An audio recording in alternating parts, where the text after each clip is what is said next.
ಭಾರತದ ಹಡಗಿನ ಮೇಲೆ ದಾಳಿಯಾಗಿದ್ದು ಭಾರತೀಯ ಸಾವನ್ನಪ್ಪಿದ್ದಾರೆ.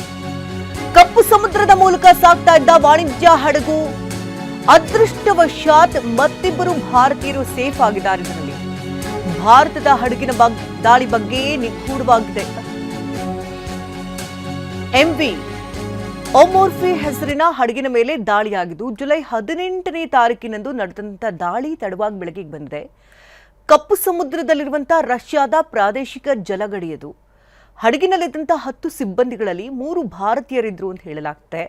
ಈ ದಾಳಿಯಲ್ಲಿ ಓರ್ವ ಭಾರತೀಯ ನಾವಿಕ ದುರಂತ ಅಂತ್ಯವನ್ನು ಕಂಡಿದ್ದಾರೆ. ನಾವಿಕನ ಹತ್ಯೆ ಭಾರತೀಯ ರಾಯಭಾರ ಕಚೇರಿ ಖಂಡನೆಯನ್ನ ವ್ಯಕ್ತಪಡಿಸ್ತಾ ಇದೆ. ಕಪ್ಪು ಸಮುದ್ರದಲ್ಲಿ ವಾಣಿಜ್ಯ ಹಡಗಿನ ಮೇಲೆ ದಾಳಿಯಾಗಿದ್ದು ಇದೇ ಶಿಪ್ನಲ್ಲಿದ್ದಂತಹ ಭಾರತೀಯ ಪ್ರಜೆ ಬಲಿಯಾಗಿದ್ದಾರೆ. ದಿಶಾ ತೈಲ ಟ್ಯಾಂಕರ್ಗೂ ಅಟ್ಯಾಕ್ ಆಗಿದ್ದು 28 ಜನ ಬಚಾವಾಗಿದ್ದಾರೆ.